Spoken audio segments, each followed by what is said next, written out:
Okay. Okay, guys, thank you so much for coming, joining us today.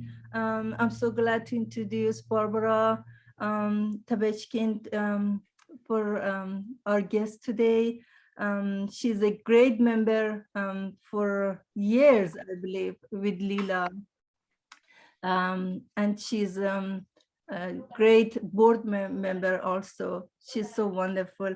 I just want to say a little about LELA. LELA is an art organization, international for years, I believe more than 30 years, and serving so many great artists. You guys can check the website later. And then I'm gonna ask Barbara to start. Okay. Welcome. Thank you for coming along. I'm going to be talking about my encaustic art today. And since we can't physically do a studio tour, I'll be mostly focusing on showing you stuff and how I did it, being a teacher at heart. So let me share my screen and see if we can get started. Let's see, I'm going to want, I think I want this one. Whoops. Okay, can everybody see the screen? Yep. The playing with fire, and that's what it is. It really is great and glorious fun. And first I want to give a shout out to my encaustic mentors. First class I took in encaustic was a workshop, a 5-day intensive workshop with Lisa Pressman. And that was actually before she became famous. Wonderful, wonderful teacher and wonderful place to take classes. It's Snow Farm in Massachusetts, which is basically adult art camp. And you go for a week and you live in, you eat there, and studios are open all day, and it's just great instructors and just a terrific experience all around. So I took the first class from Lisa, I guess, in 2011. And then the following year, the encaustic class was given by Vinnie Burstein. And so I took the class from her, and then I did a lot of work on my own. And then discovered our very own local Hattie Atchison, who runs an encaustic studio and sort of little school right here in the San Fernando Valley. And she is magnificent. Her classes are unbelievable. I see at least 2 other people here who have taken her classes, and they will agree, she's terrific. Okay, first I'm going to show just a little bit of a video tour of my encaustic studio, starting with a cupboard that's in, it's just a bedroom basically, and a bunch of stacked up encaustics that are sort of not the favorite ones and may end up being redone. And let's move through it. And we're going to move into the closet. Supply closet. And here I'm showing off my manicure. And in the closet, the top, I have a bunch of birch cradle panels. And then lots of other goodies moving on down. A big bag of medium, some encaustic gesso, and then more larger cradle panels. We're not seeing those that. We're not seeing that. You're not seeing the video? I just the cradle boards, 2 shelves. It's not showing the video, huh? No. Oh, I don't know what to do about that. Maybe we'll just have to skip it because it shows on my screen. Anyway, I'm showing the important stuff in the studio on this slide anyway. And here's some images, starting with probably the most important piece. I have a 5 by 5 foot table that I work on. I work flat. And here is, and it's in it all its grunginess. I did not clean up for this. The the griddle. This is just, one of those $20 griddles that you get at Macy's or Bed Bath and Beyond. And next to it, I have my torch, and these are probably the two things I use most of all. The griddle, I have a large bin of encaustic medium, and then a couple of pigmented encaustic melts, black and white in this case. I keep a thermometer on the griddle because you can't really trust the dial. It's not always correct. For ventilation, I probably have not the most sophisticated system, but it seems to work for me. And that is a fan that draws from inside the room and pushes the air out.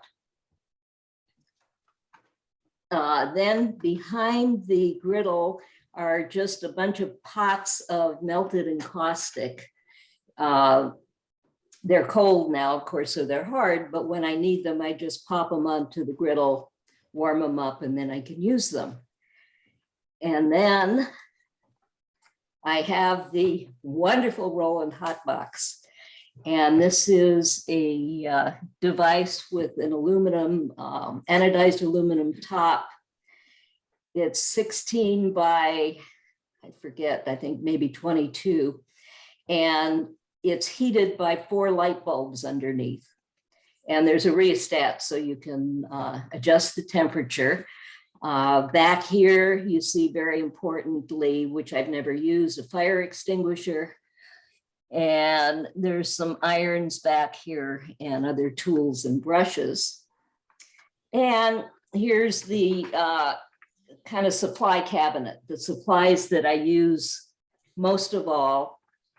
On top are the pigment cakes. That's what they look like before they get melted down.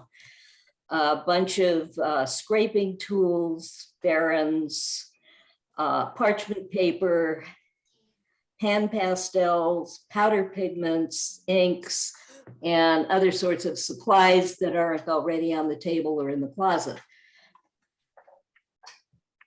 Okay, now I have another video here, and I'm hoping it'll show. This is my main studio, and this is where I have acrylics and collage supplies, and it's also where I do the finishing touches on the encaustics, because sometimes I'll finish the edges off with acrylics or do other things where I need more space. So I'm going to start trying to play it. Let me know if it actually moves.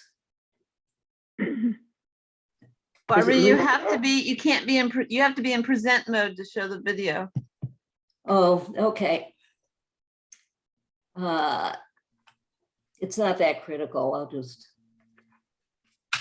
go by because there's, whoops, not that much to see. Okay, the order in which I'm going to show the images of the work, it's basically 4 categories: photo encaustics, monotypes, encaustic monotypes, sort of plain encaustics, and then mixed media. And that particular order I chose kind of going on the easiest or least complicated to most complicated continuum.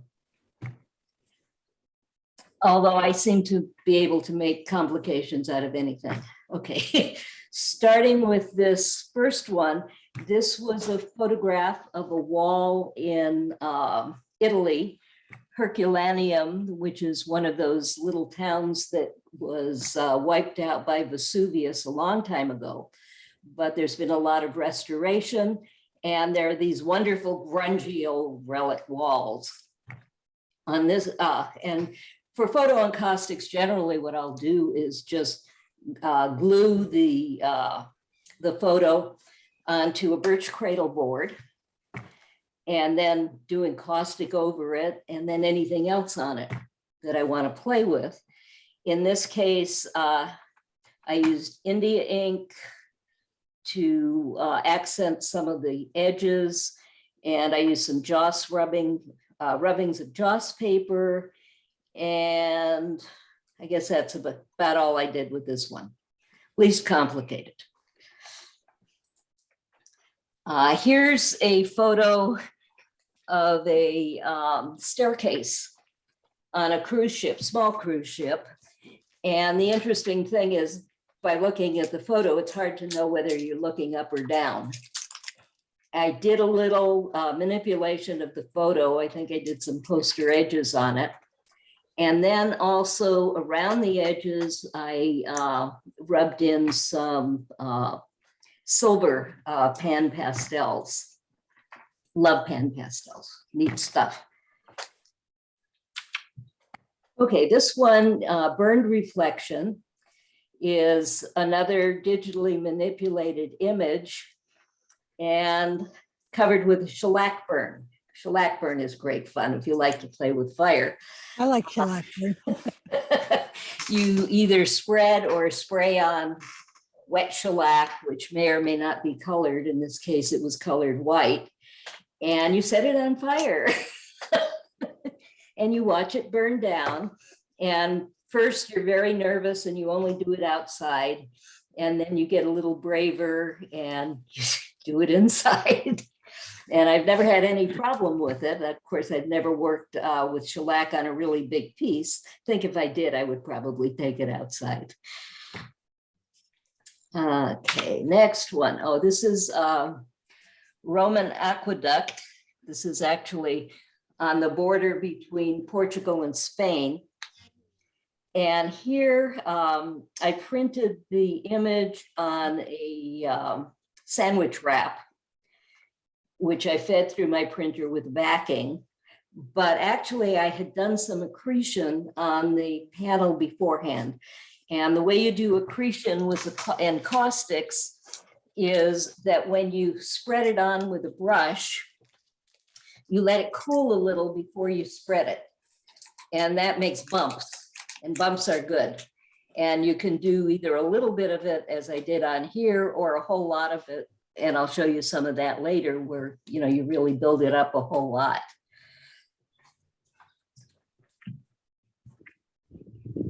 Okay, this is reflecting on a tree. Here again, it was a digitally manipulated image. There actually, this tree was not in water. There's an app called Reflect, a phone app, and I just created the reflection from that. And then although my printer, my large frame printer will take a roll, I don't have any paper rolls. So what I did was I have 13 by 19 inch paper. And 13 by 19, maybe, no, something like that. Anyway, I printed it twice, and then somewhere in the middle here, there's a seam where I pasted the two prints. I didn't put this on a cradle board. I remodeled the kitchen several years ago in a place where I used to live, and it was done in bamboo with a bamboo veneer, and there were some pieces left over. So I have been using some of those pieces as supports for encaustic work. And it seems to work quite well. I just sand it down a little to make sure it's not too shiny and has some absorption in it, and then paint away. Okay, this is a combination of two digitally manipulated images. One you might recognize as what you get when you soak National Geographic pages with Citrusol. And the ink runs and you get these wonderful, beautiful patterns. And this is a photo of one of those pattern pages, and another photo of a guy in statue in Shanghai of a guy standing under an umbrella. And so I put those two photos together in Photoshop, and then just covered the top with encaustic. I don't think I did any other good stuff on that one. Okay, here are night lights. This was a photo taken at night when I just wiggled my camera to get these streaks of lights. And the top is a shellac burn, again with the white tinted shellac. And the bottom is accretion, and that's where I did several layers of the accretion. It's kind of like scumbling in paint, where your paint is kind of dryish and you just sort of slither it over the top. And the high points catch more paint and the low points don't. This is from a photo taken in Sintra. You might think I travel a lot. I used to.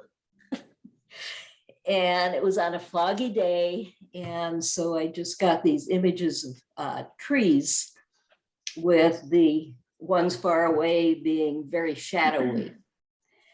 The side has some accretion, the left side. The bottom is basically an overmelt process. And that's when I'll paint a few layers, generally different colors of encaustic, and just keep burning it until it all gets slithery and melty. And it's kind of like doing a pour in acrylics.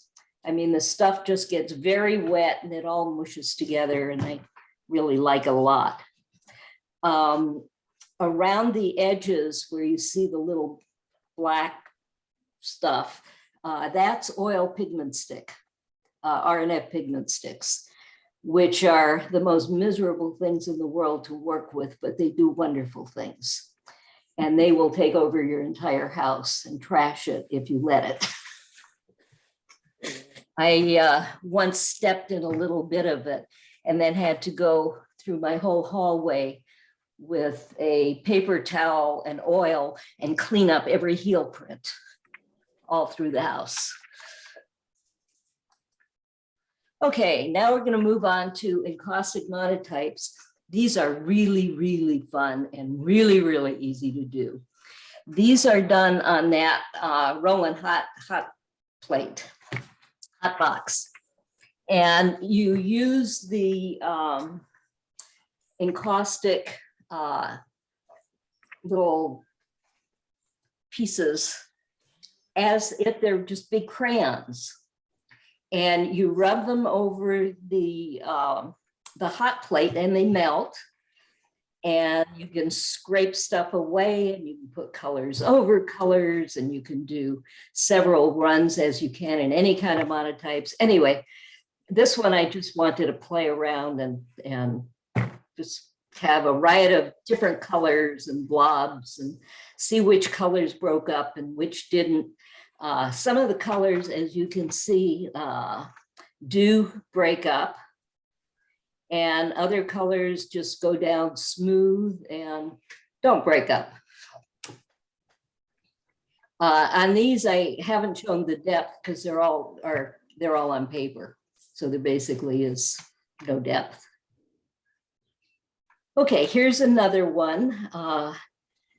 And I had just done the background in grays and this sort of orangey beige, and it was very boring. So I diluted some sumi ink and just sort of splashed around and did some gestures.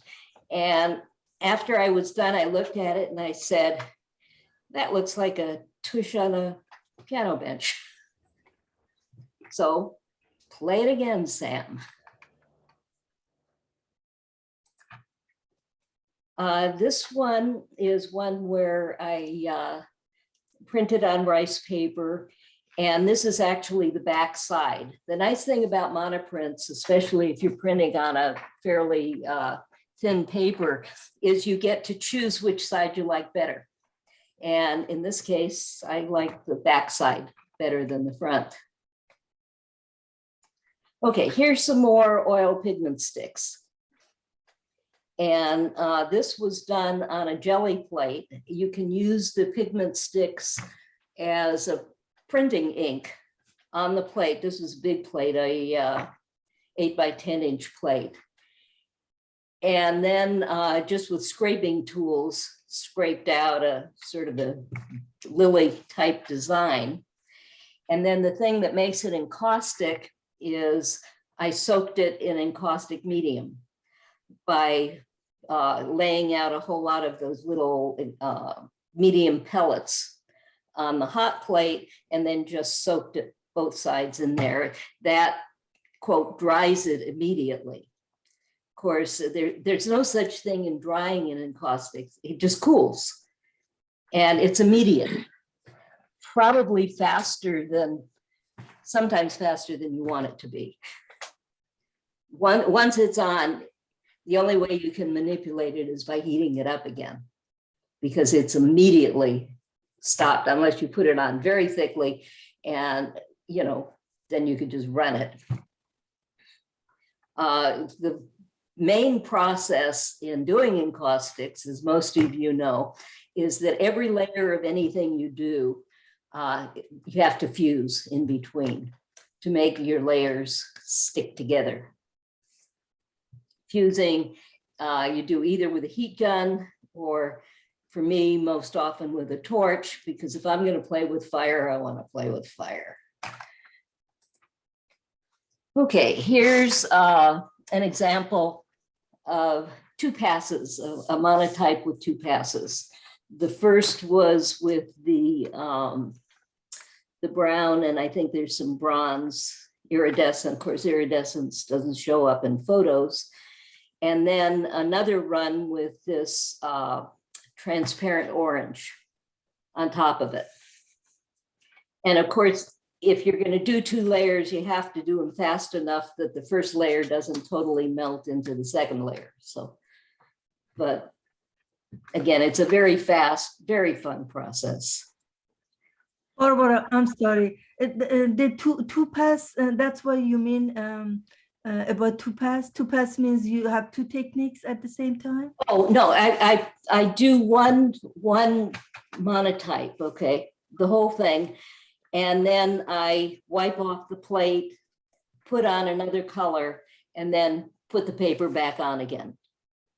Okay. So it's like in any kind of printing where you do one color and then you do another color, but here it goes much faster. And this is another two pass, and this is one where I used stencil. You can use stencils, stamps, whatever, both in the monotypes and in the regular encaustic. And I think I have one image where I did all of the above.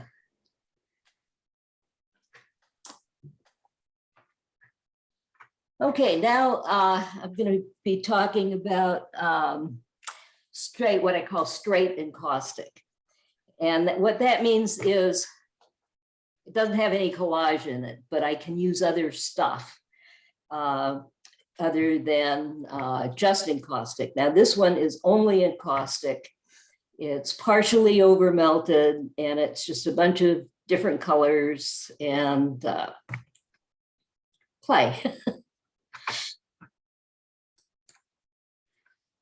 Here's a series, and each one of these uses the same 6 colors. There were, let's see, 3 blues, 2 reds, and 1 green. And the idea was here that I wanted to play around with scraping back. So I would do a layer, not necessarily covering the whole panel, layer fuse, another layer fuse, different colors, and then scrape back into the various layers. A lot of fun to do. Okay, this is actually one of my very earliest ones, and still, I don't know why, but it's still one of my favorites. It's all of this yellow and orange stuff is pan pastel. There's no colored encaustic on here. The only encaustic is medium. And then India ink markings, and then Joss paper rubbings, that's the silver stuff over here. And then the whole thing gets covered with encaustic. So very often encaustic is just used on some other kind of media just as a final layer. Can almost be thought of sometimes as a varnish layer. Okay, here's the one where I talked about stencils. I have all kinds of stencils here. I have stencils used with pan pastels, and then stencils used with actual, wet encaustic, and then pan pastels on top of part of it. And also on this one, I used technique, which I learned fairly recently, and it's a pain, but I really like it. And that is doing the sides in shusugiban. That's a process, and actually they make whole houses out of this. But you have wood, you have to do this outside, and you torch it, you burn the wood. And these are not super burned, they could be more burned. You burn the wood, and then you scrape it with a wire brush, scrape it down good, and then you wash it off, and it's an extremely durable finish. As I say, they make houses out of it. It can be used, outdoor siding, but it's fun to do. That you have to do outside. Okay, here's another one where I kind of combine melting and scraping. In some parts of it, I did a lot of melt, and sometimes when you melt one color over another, you get these wonderful little wrinkly thingies, little bubble thingies, which I love.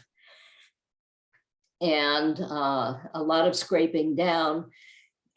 This one, the base, instead of starting with just encaustic, I have encaustic gesso. And it's a little cheaper to use encaustic gesso than to use white encaustic to set a base layer. And so I'm using that more and more. And what you can do is paint designs into that base layer before you start layering on any of the encaustic. And I think a little bit of that shows through right here, where I had done some India ink markings on the encaustic gesso. Okay, here's a fairly recent one. Here I was playing with opaque and translucent paints. And this is one also where I started with an encaustic gesso base and put some markings on it. These black markings are on the base coat underneath, and then some transparent and opaque colors over them. And then using stencils, use pan pastels over stencils to get the pattern. And when I was all done, I couldn't decide whether they were blue donuts or blue bagels, but I decided on bagels.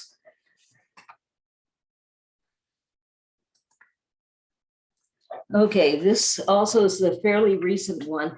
This started as a collage where I had thick pieces of paper, or actually cardboard underneath, and just a whole lot of elements and a whole lot of stuff. And I got all through with it and decided I hated it. So I covered the entire thing with white encaustic and some pan pastels and whatever, and just burned the hell out of it. And that's basically what I do when I get a piece and I can't finally, work and work and work and I can't stand it. I just, I don't scrape stuff off. I just cover it all over and hit it with the heat and see what happens. Okay, now the slightly more complicated stuff, the mixed media encaustics. This started with photos, a photo of some hanging chains. And it is possible to do transfers onto encaustic without having to go through that horrible thing where you do the transfer and then you wet it and you have to pull off the paper and all the stuff comes off with the paper. And I had one successful try at doing this, and I decided to do that again on here. However, it didn't quite take, and the encaustic has to be at just the right temperature and just the right smoothness and all for this to work. And this time it didn't quite. So these two parts here and here are the transfer. And then after I picked up the paper, there was just still a lot of pigment on the image. So I cut out the paper and pasted the original image on. So this is a combination of transfer and the same image. So this, whoops, go back. This on top is actually the transfer of what's on bottom. And then these two in the middle, or one is a transfer and the other is image. And then when I was all done, I decided it was just too symmetrical. So I gouged out a bunch and changed it from chained to unchained. Okay, here's my political one. Glacial Tears. This is actually a collage of monotypes. I had done some monotypes in these colors and didn't quite hold together. So I tore up the monotype into many pieces and pasted them onto a panel. The top has some accretion, and the bottom, I created the tears by just running hot medium down the bottom, down here.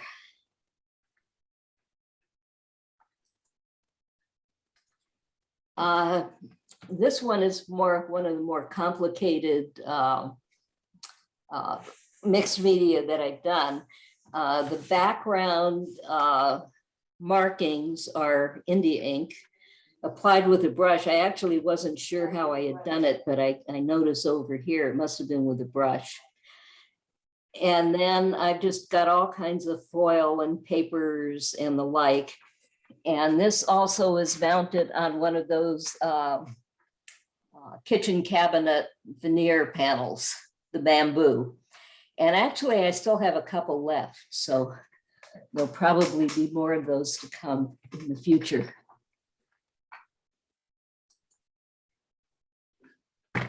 This one has various textures with elements built up.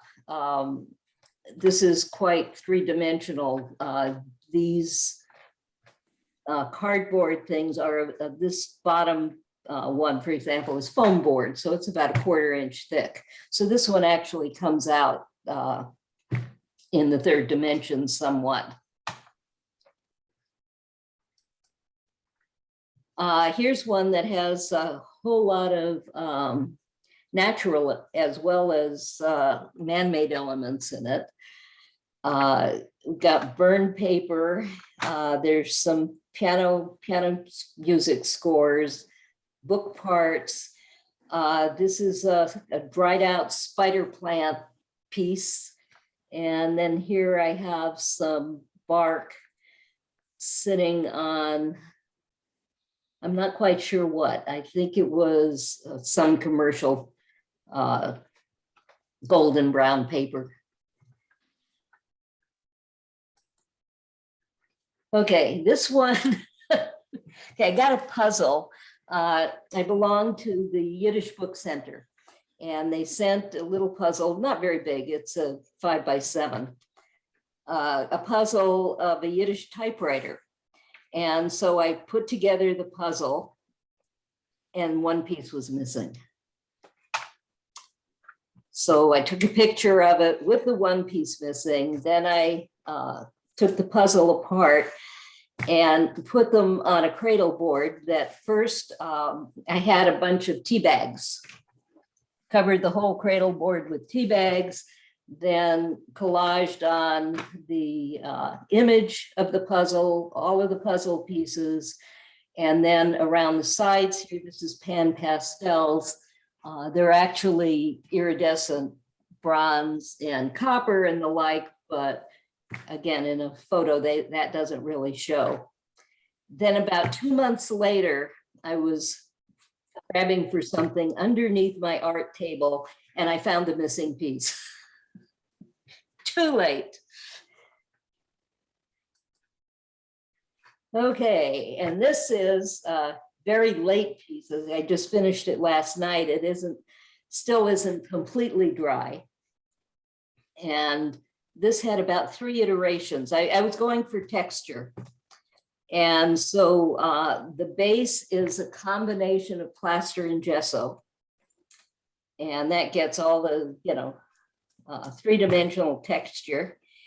And I had originally painted it white and put the gold in and then sort of scumbled black over the white ridges.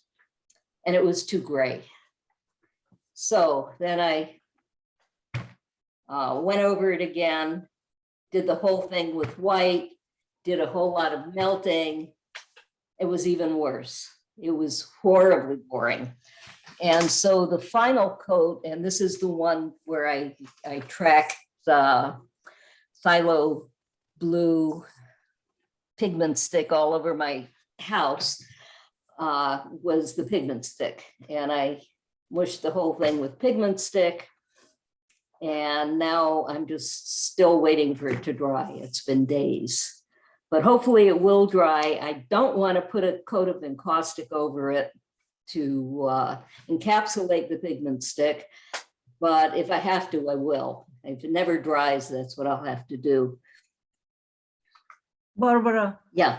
I'm sorry, maybe I didn't catch it. You said in this one, you put plaster and gesso first and then encaustic over it? And then encaustic over it. Okay. Yeah.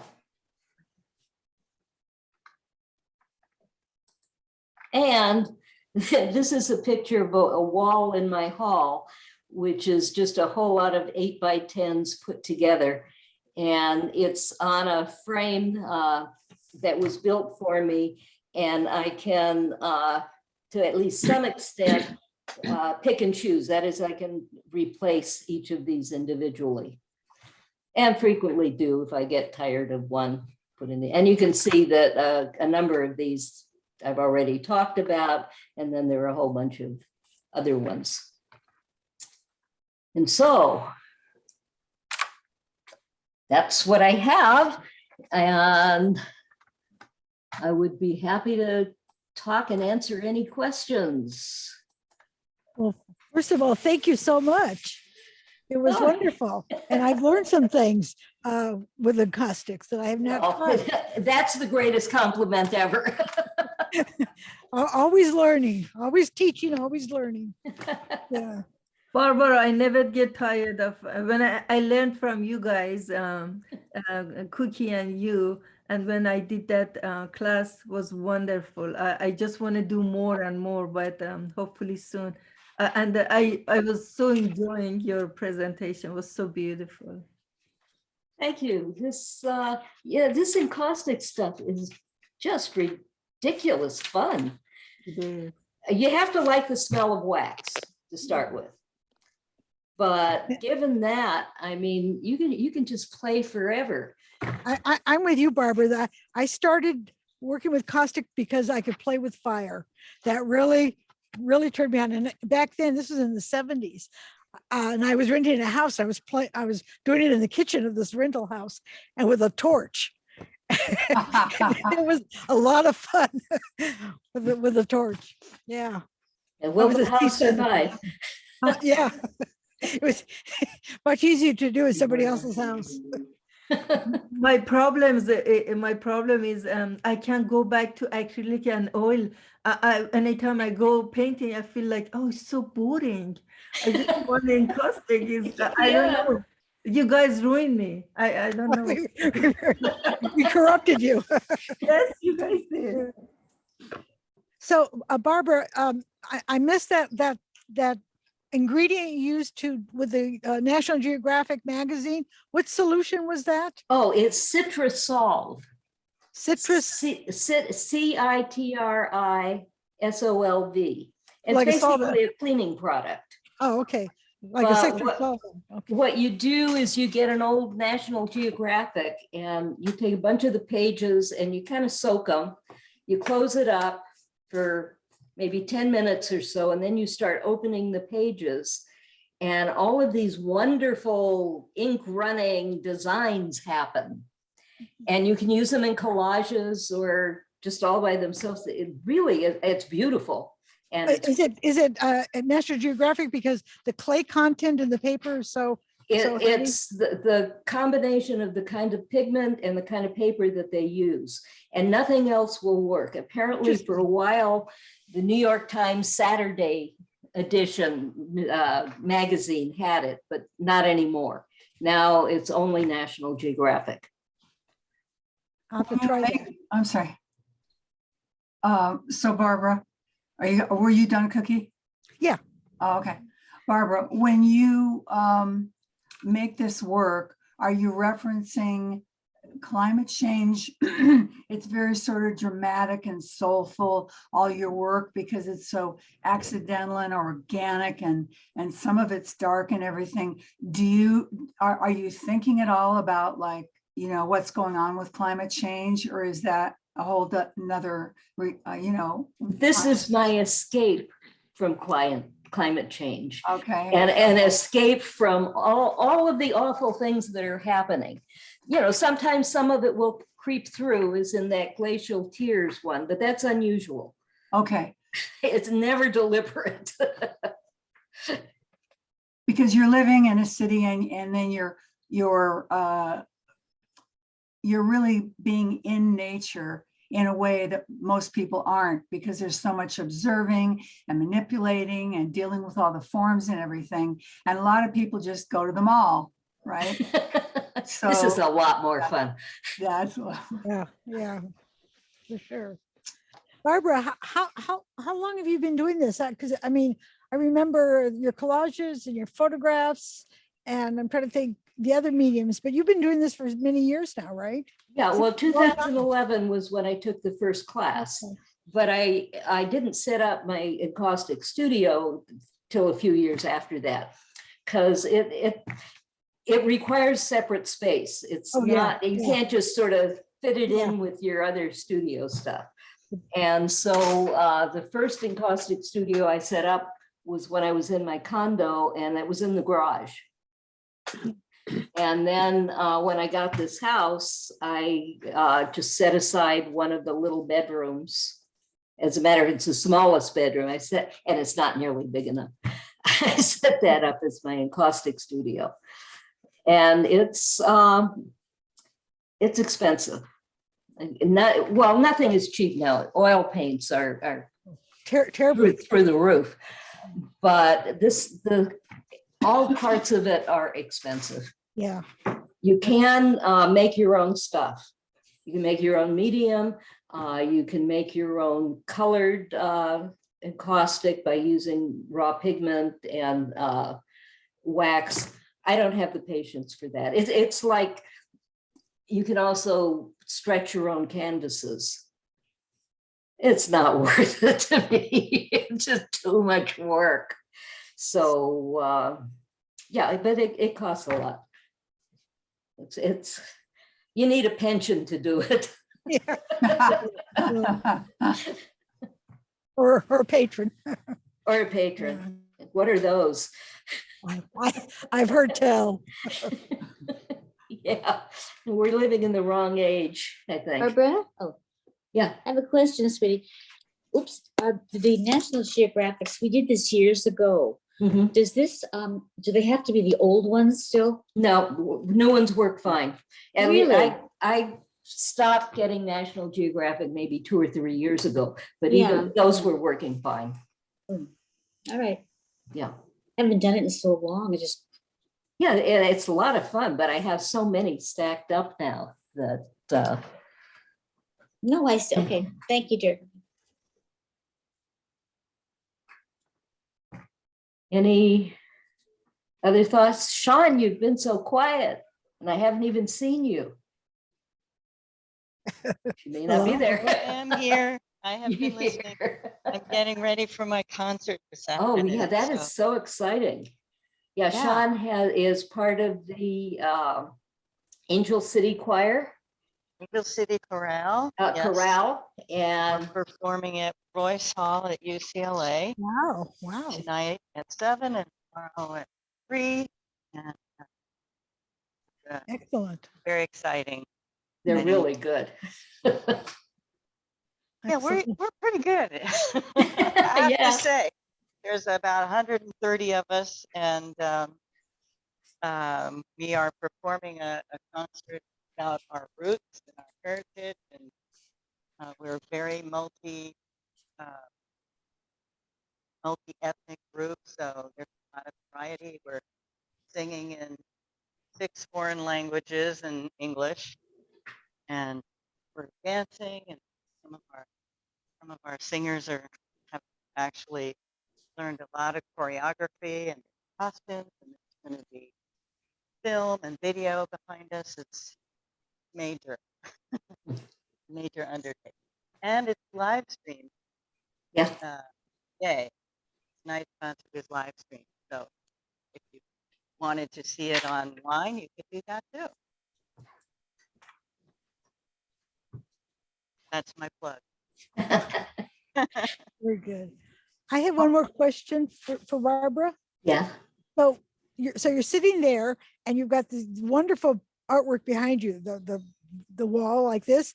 And at first I thought that's in your studio, but that's not. How did you put that together? Oh, that's one of the walls. It's a corner in one of my rooms. And I took a photo of it and made it a background so that if Mark wants to walk around and he can have some privacy. So Yeah, it's a virtual background. I know I've seen people use them. Yeah. Yours works so well because it's your space and you. So yeah, but I like what I see. I like the work there. So very good. You have to show me how to do that. Okay, I will. Come on over Okay, and we'll play. very good. Barbara's house is so beautiful. And when I get there first time, I said, I felt like I am entered to the museum or a gallery. Actually, museum more works for it.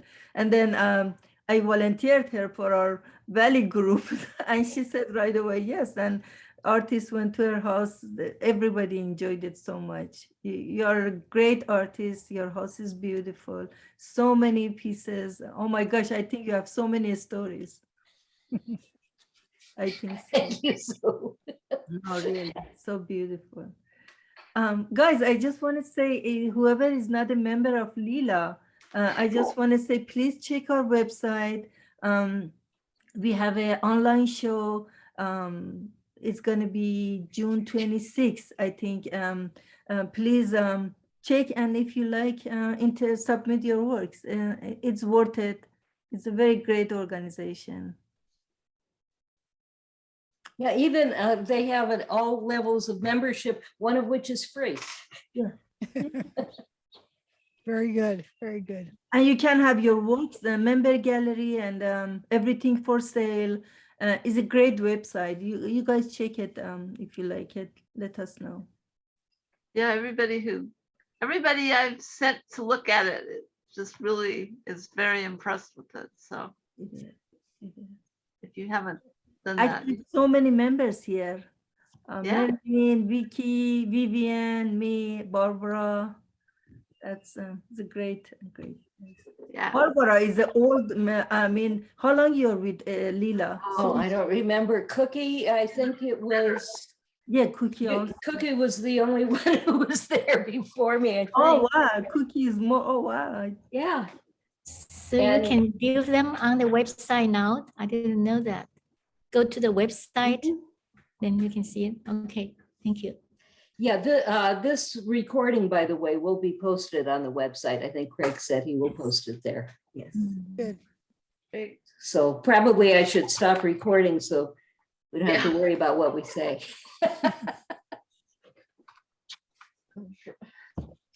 Okay, and oh, here comes William Hemmerdinger. He's a little late.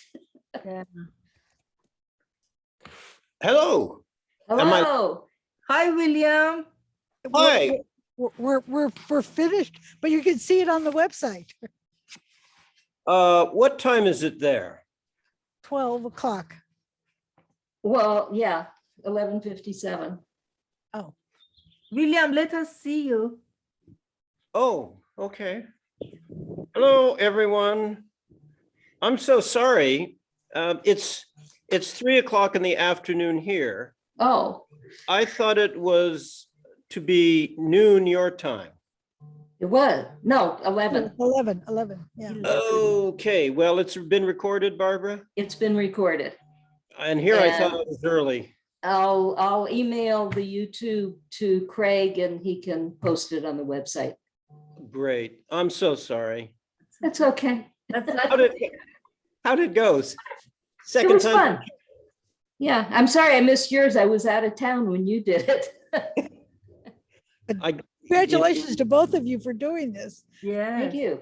You're leading us on forward and onward.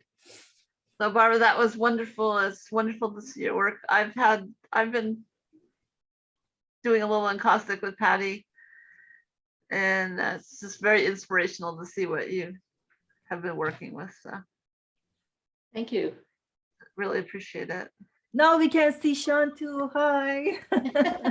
Yes, I have we to can see her, confess but we I'm can't hear jumping her. in my pajamas. I can't see myself because I'm on my phone.